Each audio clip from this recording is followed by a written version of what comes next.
Welcome once again. Turabaramukije abakunzi ba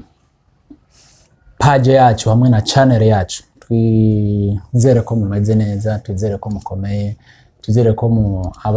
mwabyutse neza, abiriwe mwiriwe neza. Ego nibaza ko ibintu byose ari byiza nkuko natwe tumeze neza. Kandi nizere ko niyo muntu mbona impande yanje ameze neza. Meze neza. Welcome. Murakomeye. Turakomeye. Meze neza. Meze neza. Yes, nibaza ko kubwira bari baradukurikirana na kazina reka ntangure kugira ngo simpave ndakubwira ukora ibyo utakoze ibyo ntakoze jewe. Eric Nzoisaba.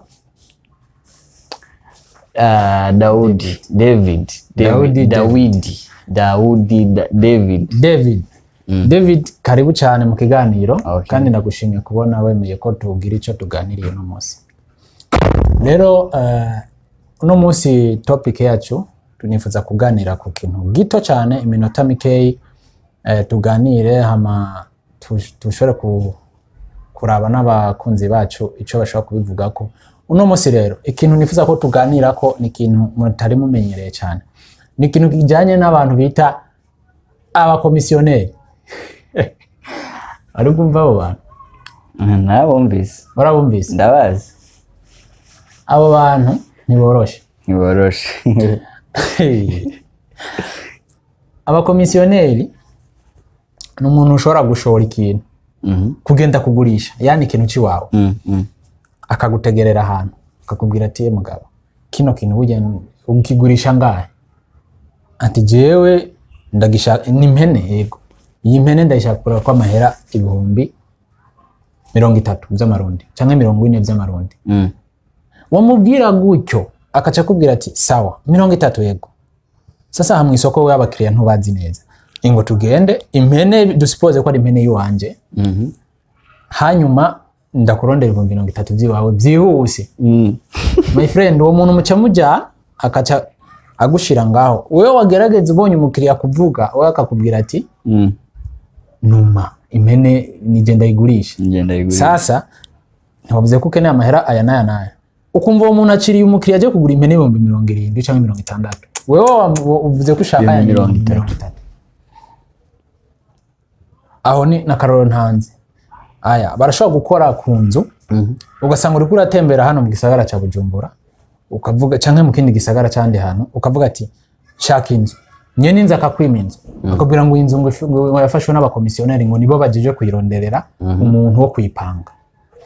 Uwo komisiyoneri ugiye kumurondera hari yakuzana kuri iyo nzu nyene yo yarihisha amahera 100, akakubwira ngo hari amahera 200 utegeze kumuha ku ruhande yuko akweretse inzu, kandi iyo nzu atari yiwe atari we yubatse. Urashaka kuba ufise imodoka yiwawe ushaka kugurisha, uwo muntu akavuga ati jewe ndaronka abakiri canke parcelle, akarore ko tuvuga kuri parcelle. Ukavuga ati jewe kubera nasanzwe menyeranye n'abantu bagura ama parcelle na parcelle yiwanje bizogenda gute? Ugasanga ari umuntu aguconnect ngo hari umuntu w'umukomisiyoneri ashaka kurondera umuntu byihuse, ukamubwira ati je parcelle yanje shaka 10,000,000. Uyo muntu ukaca usangazanye umuntu agura iyo parcelle 15,000,000 canke 12,000,000. Wowe warabizi yashu urakora imyaka n'imyaka uragura iyo parcelle,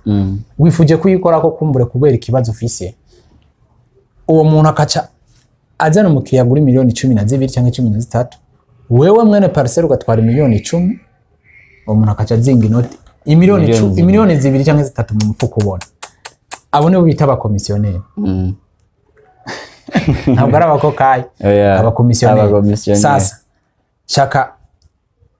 donc hano ni guterana ibyiyumviro, gusanga urazi ko umuntu wese afite uburenganzira bwo kuvuga ingene abona ibintu. Sasa wewe abantu nk'abo ni giki wababwira? Kuko abantu usanga baratunze muga kenshi ugiye kuraba batunga mu bintu batabiriye yasho, batabiriye ibiruta, barira ku bintu by'abandi birondereye. Ese abo bantu urumva bakora neza canke ubwo akazi kabo gatunganije gute? No vuga yuko buri muntu wese buriya abafite akazi kiwe, buri muntu wese afise ikinakora. Je no vuga ati je ndi umukameraman cyangwa nkora kano kazi na kano. kandi kuvuga yuko umuntu akaza akora ari umukomisiyoneri kandi amafaranga abona yose aba yakuye ngaho novuga yuko niko kazi kiwe kandi niko kazi akora kandi nawe ntago twoca tuvuga ngo nta kintu na kimwe yabiruhiye cyangwa nta ugiye kugurija nk'iyo parcelle parcelle ni wawe ariko yakurondera umukiriya wewe kumbure byakugoye byakugoye kumubona uwo mukiriya yagira kurondera uwo mukiriya je novuga yuko wewe niba wewe wamwizeye ukamubwira ati wegeye ndondera umukiriya ko yagiye byananiye akagenda akamurondera ayo mafaranga yiwe mureka yaje je ndiko uko yobangana kose kubera wewe niwe wamubwiye igiciro cyawe bamubwira ati je nkeneye miliyoni 10 ahitavuga wowe ni miliyoni 10 sawa 10 wewe agendera kurondera umukiriya wewe utashoboye kubona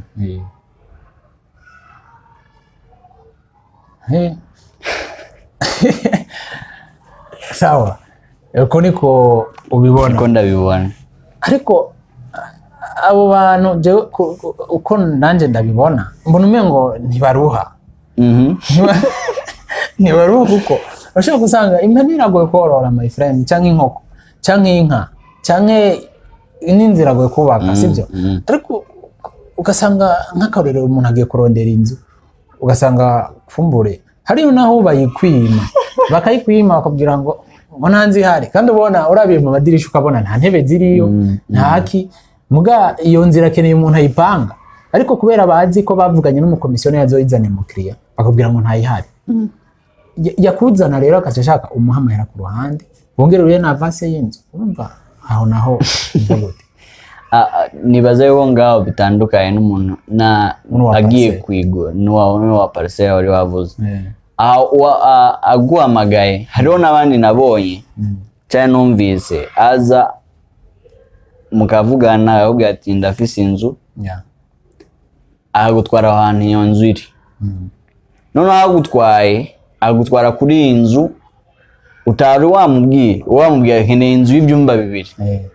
imeze gutya na gutya saro nini agahita gutwara ku nzu y'icumba kimwe saro ntoya ibindi byose bitoga tumbwira ati je iyi ntago ari iyo nzu nari nshaka agahita kubwira ati je nakoze akazi kanje nakwezi inzu office nyishura amafaranga yanjye yo kukuzana hano kubera ntago nabikoreye ubusa ukamuha amafaranga ukamubwira none se yanzu y'ibyumba 2 je nagusabye iri he agutwara ku yindi nzu utarushaka ukamubwira ati none se we kururamu ntakariza umwanya bimeze gute ahubwo ati umva zino nizo nzu mfise rero no mafaranga yawe ntago ari refundable ntago dushobora kuyagusubiza kubera nanjye nakoze akazi kanje urabona twavuye hano ndakwereka inzu tujyana ndakwereka inzu abo rero ni babi aho je novuga yuko uyu atandukanye na wa wundi mwumvikanye neza bwa mbere murumvikana bamubwira ati je nkeneye ino nzu yanjye ndimo ndayigurisha miliyoni 10 wagenda gushaka umukiriya w'imiliyoni 12 nibaze yuko batandukanye baratandukanye naje ndumva ko batandukanye ikindi naco ndibuka hari ahantu hari gisagara kimwe hano muri East Africa bigeze kubamo ahantu hamwe ico gisagara ugiye kurondera inzu ntubonana na nyene inzu inzu nimba ikoteshwa 200,000 urashobora gusanga uri kuriha amahera arenze kuko nyene inzu yarabwiye umukomisiyoneri amurondera umuntu azopanga iyo nzu 200,000 umukomisiyoneri nawe acarondera umuntu w'ibihumbi 300 cyangwa 250 kandi ayo mahera ntuyamuha cash uyashira kuri konti aho ndiko mvuga si mu Burundi uyashira kuri konti ariko kubera nyene inzu bavuganye bakumvikana avuga ati jewe amahera nkeneye naya baramenye nyene bayakata amuronsa aramubwira ati umukiriya yabonetse azoreha 300 umenye ko 100 ari iby'iwanje rero abo onye ntitwokwinjiramo kuko ntizi yo babihereza sinzi ko bayahana mu mutekano cyangwa ko batangura kugorana mu nyuma naho tugaruke ku bintu bijanye nk'akarorero nk'ibitungwa ushoye impene ushoye inka ushoye inkoko ushoye iki nk'inka cyane ushoye inka uwo muntu akubwiye ko wewe ategeze kukurondera umukiriya inka ushaka nk'ibomba amajana 5 amajana 6 akakubwira ati sawa werindira ngaho ndondera umukiriya akaca uwo muntu akaboneka azanye yandi ushaka mugabo wa muntu akamwanga avuga ati oya irindira ati nje kushaka amahera kandi umukiriya ngo ndamuwe ati oya aha anye wewe rindira umukiriya mwizaraza kumbe ashaka haza umukiriya yoshobora kwemera yanda mubwiye aze kuronka kwayiwe urumva ivyo navyo bikaca bituma uwo muntu yaje kugura yanka sivyo araza kugura ya mahera menshi niyo yijana kuyibaga ashora inyama izo nyama igiciro cyazo kizoba kiri hejuru kuko yayiguza amahera menshi ategezeho nawe kugerageza nyina garuza ya mahera yiwe sivyo ukaca usanga rero umunyagihugu mutoyi agiye kugura amafaranga menshi ikiro cy'inyama iyo abo wa muntu atingiyemo hagati ayo mahera atari gushika abo nabo wavuga kwiki urumva ikibazo kiba cyatanguye kuri uwo mukomisiyoneri cyatanguriye yagurishije ibitungwa bya amafaranga menshi rero wa muntu yaranguye zino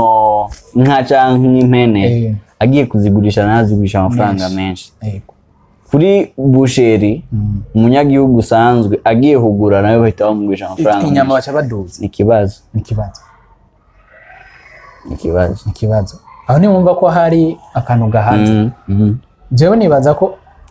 reka dufate ko abakomisiyoneri bari ubwoko bwinshi kumbure bivanye n'ibikorwa bakora sivyo